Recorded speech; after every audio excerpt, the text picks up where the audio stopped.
all, எல்லோருக்கும் வணக்கம். Welcome back to my channel. It's another morning routine தான். குழந்தைங்களுக்கு லஞ்ச் பாக்ஸ் ரெடி பண்ணிகிட்ருக்கேன். மார்னிங் காலையில் எழுந்திரிச்சு எப்பவும் போல் பால் காசி நான் காஃபி குடிச்சிட்டு அப்புறம் சாமிக்கு பால் வச்சுட்டு இதெல்லாம் பண்ணிவிட்டு அதுக்கப்புறம் ஆஸ் யூஷுவல் ஒரு 5:45 அந்த மாதிரி நான் கிச்சனுக்கு வந்து சமைப்பேன். இன்றைக்கி லன்ச் பார்த்திங்கன்னா வந்து பசங்களுக்கு வந்து தக்காளி சாதமும் நான் நிறைய வாட்டி ஷேர் பண்ணியிருக்கேன். சோயா சங்க்ஸ் போட்டு ஒரு ஃப்ரையும் தான், ஷாலோ ஃப்ரை மாதிரி பண்ணுறது. தக்காளி சாதம் பார்த்திங்கன்னா நான் வந்து தக்காளி புலாவ் மாதிரி பண்ண போகிறேன். டொமேட்டோ புலாவ் மாதிரி குக்கர்லேயே தான் தாளித்து விட போகிறேன். இந்த புலாவ் வந்து ரொம்ப நல்லாயிருக்கும். நான் இன்றைக்கி தக்காளி வந்து நான் நறுக்கி தான் பண்ணுறேன். உங்களுக்கு வேணும்னா நீங்கள் மிக்சியில் ஒரு அடி அடித்து நல்லா பியூரே மாதிரி பண்ணி அதை யூஸ் பண்ணி கூட இதே மாதிரி புலாவ் பண்ணலாம். அதுவும் ரொம்ப நல்லாயிருக்கும். நம்ம ரெசிபி பார்க்கலாம்.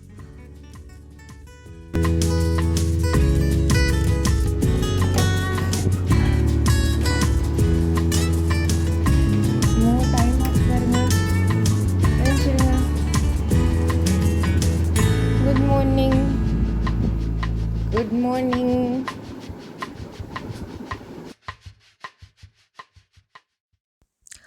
கிச்சனில் எல்லாம் ரெடி பண்ணி வச்சுட்டு நான் வந்து ஒரு 6:20 அந்த ரேஞ்சில் வந்து இவங்களை எழுப்ப வருவேன். பசங்களை எழுப்பி விட்டுட்டு பெட்லேருந்து அவங்க ஏஞ்சதுக்கப்புறம் தான் நான் திருப்பி போய் என்னோடய குக்கிங்கை கண்டினியூ பண்ணுவேன். ஏன்னா அவங்க இல்லைன்னா எந்திரிச்சு வர மாட்டாங்க. இப்போ குக்கரில் நான் கொஞ்சமாக எண்ணெய், கொஞ்சமாக நெய் ரெண்டுமே எடுத்திருக்கேன். உங்கள் விருப்பம், வெறும் நெய்லேயும் கூட செய்யலாம், இல்லை எண்ணெயில் கூட செய்யலாம். நெய் சேர்த்தா பேசிக்கலி ரொம்ப நல்லாயிருக்கும். அந்த புலாவ் மாதிரி நம்ம எது பண்ணுறதா இருந்தாலும் நெய் வாசனை இருந்தால் ரொம்ப நல்லாயிருக்கும். அதனால் நான் ஆனால் பேலன்ஸ்டாக தான் சேர்த்துப்பேன். அது எண்ணெய் கொஞ்சம், நெய் கொஞ்சம் அப்படிங்கிற மாதிரி.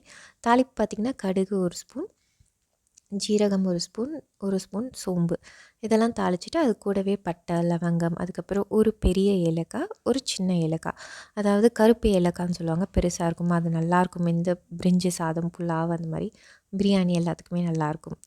அதை ஆட் பண்ணியிருக்கேன். அதுக்கப்புறம் அறுக்கி வச்சுருக்க வெங்காயம் இதை ஆட் பண்ணி நல்லா வதக்கிக்கோங்க. வெங்காயம் நல்லா வதங்கணும். 1 டீஸ்பூன் இஞ்சி பூண்டு பேஸ்ட்டும் ஆட் பண்ணி பச்சை வாடை போக நல்லா வதக்கிட்டு அதுக்கப்புறம் நான் நறுக்கி வச்சுருக்க தக்காளி இதையும் சேர்த்து நல்லா வதக்கிக்கோங்க. தக்காளி சாஃப்ட் ஆகிற அளவுக்கு குக் ஆகட்டும்.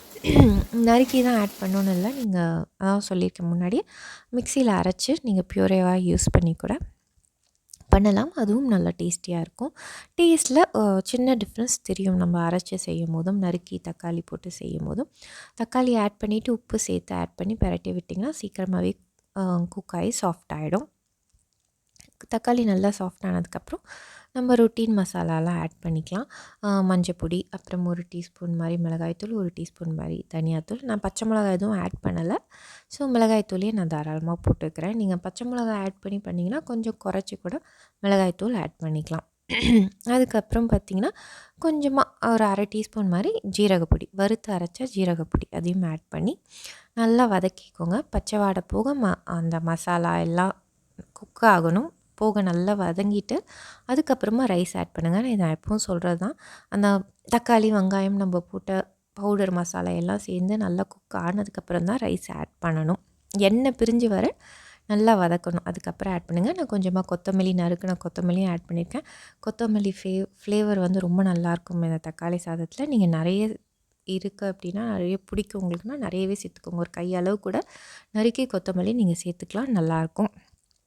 கொத்தமல்லியும் சேர்த்து நல்லா வதக்கிட்டு அதுக்கப்புறமா நான் ரைஸ் ஆட் பண்ணி தேவையான அளவு தண்ணி சேர்த்து மூடி போட்டு நீங்கள் எவ்வளோ விசில் விடுவீங்களோ அத்தனை விசில் விட்டு குக் பண்ணிக்கலாம்.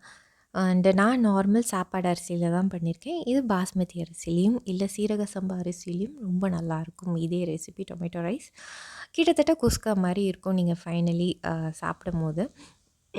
இப்போ வந்து நான் சோயா சங்க்ஸ் ஃப்ரை பண்ணுறதுக்கு மசாலா போட்டு ரெடி பண்ணுறேன். இதை நான் நிறைய வாட்டி ஆல்மோஸ்ட் வீக்லி ஒன்ஸ் இது அவங்களுக்கு சைட் டிஷ்ஷாக இருக்கும். என் குழந்தைங்களுக்கு ரொம்ப ஹெல்த்தியும் கூட சோயா.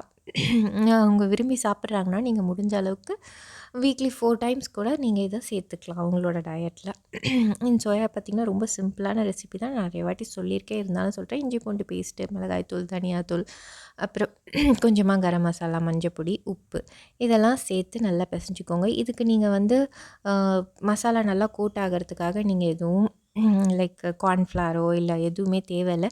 சோயாவில் நீங்கள் போட்டு பெரட்டிங்கன்னா எதுவாக இருந்தாலும் இழுத்துக்கும். கொஞ்சம் தண்ணியாக மசாலாவை பெரட்டிட்டு சோயாவை போட்டு நீங்கள் அதில் பெரட்டினீங்கன்னா அது இழுத்துக்கும் மசாலாவை. ஸோ இதுக்கு கார்ன்ஃப்ளாரோ கடலை மாவு இதெல்லாம் எதுவுமே தேவையில்லை. அதே மாதிரி ஷாலோ ஃப்ரை பண்ணி எடுத்துக்கலாம். அண்டு பெஸ்ட்டு சைட் டிஷ் எது, நீங்கள் குழந்தைங்களுக்கு எந்த கலந்த சாதம் கட்டுறதா இருந்தாலும் நான் நிறைய காட்டியிருக்கேன் ஆல்ரெடி என்னோடய வீடியோஸில். இது டீட்டெயில்ட் அண்ட் ஸ்லோ ரெசிபீஸ் சேனலில் இருக்கும், நீங்கள் செக் பண்ணி பார்த்துக்கலாம் புதுசாக பார்க்குறவங்களுக்கு. அவ்வளோதான், இன்றைக்கி மார்னிங் லன்ச் ரெடி ஆகிடுச்சு. இதுக்கப்புறம் நான் போய் அவங்கள கிளப்பி ரெடி பண்ணிவிட்டு நான் போய் வெஜிடபிள்ஸ் வாங்கிட்டு தான் வீட்டுக்கு வந்தோம். நான் வீட்டுக்கு வந்து வெஜிடபிள்ஸ் எப்படி அரேஞ்ச் பண்ணேன் அப்படிங்கிறத நான் உங்களுக்கு காட்டுறேன். மார்னிங் பார்த்திங்கன்னா இவங்களை கிளம்புறதோட இன்றைக்கி மார்னிங் ஸ்பெஷலி வந்து கொஞ்சம் விளையாட்டு ஜாஸ்தியாக இருந்தது.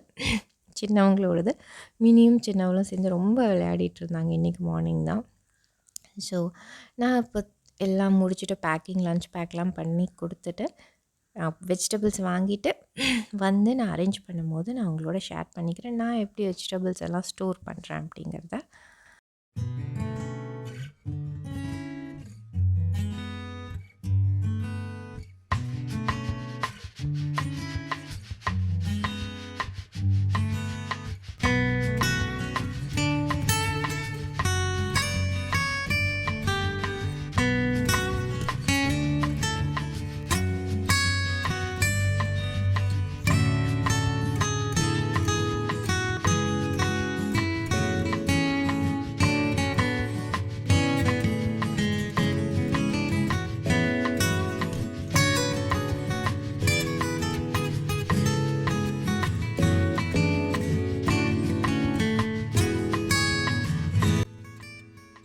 ஸோ இன்றைக்கி லன்ச் பாக்ஸ் பார்த்திங்கன்னா நம்ம டொமேட்டோ புலாவ் பண்ணியிருந்தோம் இல்லையா, தக்காளி சாதம் புலாவ் மாதிரி பண்ணியிருந்தேன் அதுவும், அதுக்கப்புறம் சோயா சங்க் ஃப்ரை, அப்புறம் ஸ்நாக்ஸ்க்கு ஆப்பிள் தான் வச்சுருந்தேன்.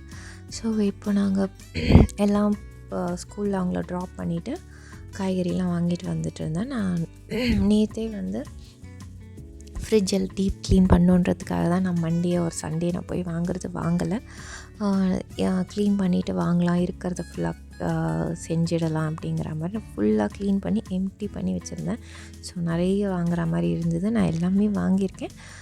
நான் வாங்கின வெஜிடபிள்ஸ் எனக்கு தெரிஞ்ச அளவுக்கு நான் எப்படி ஸ்டோர் பண்ணுறேங்கிறத உங்களோட ஷேர் பண்ணிக்கிறேன். நம்ம மேக்ஸிமம் நான் வாங்கின அந்த கவரோடு வைக்கக்கூடிய காய்கறி எல்லாமே எடுத்து நான் ஃப்ரிட்ஜில் ஆல்ரெடி வச்சுட்டேன். லைக் சொரக்காய் அதெல்லாம் வந்து நம்ம நியூஸ் பேப்பரில் நீங்கள் சுற்றி வைக்கலாம். இது வந்து பேப்பர் பேக் தான். இந்த பேப்பர் பேக்கோடையே நான் வைக்கலாம். பீன்ஸ் அதெல்லாம் கூட நான் அப்படியே சுற்றி வெஜிடபிள் பேஸ்கெட்டில் வச்சுட்டேன், அந்த ஃப்ரிட்ஜில் இருக்க வெஜிடபிள் பேஸ்கெட்டில். அப்புறம் உருளைக்கிழங்கு, வெங்காயம், பூண்டு இதெல்லாம் நம்ம வெளியே இருக்கிற பேஸ்கெட்டில் வைப்போம் இல்லையா, அதுலேயும் அதெல்லாம் எடுத்து வச்சுட்டேன். அப்படியே டேரெக்டாக வைக்கிறது தான், அதில் வேறு எதுவுமே கிடையாது. தக்காளி பார்த்திங்கன்னா இந்த மாதிரி நீட்டாக இருக்கிற பேஸ்கெட்டில் தான் நான் வைப்பேன். ஃப்ரிட்ஜில் ஓப்பனாக ஷெல்ஃபில் தான் வச்சுருப்பேன். இந்த பேஸ்கெட்டில் நீங்கள் தக்காளியை கீழே அந்த கண் இருக்கு இல்லையா, அது கண்ணு கீழே பார்க்குற மாதிரி திருப்பி வச்சா அது ரொம்ப நாள் கெடாமல் இருக்குது.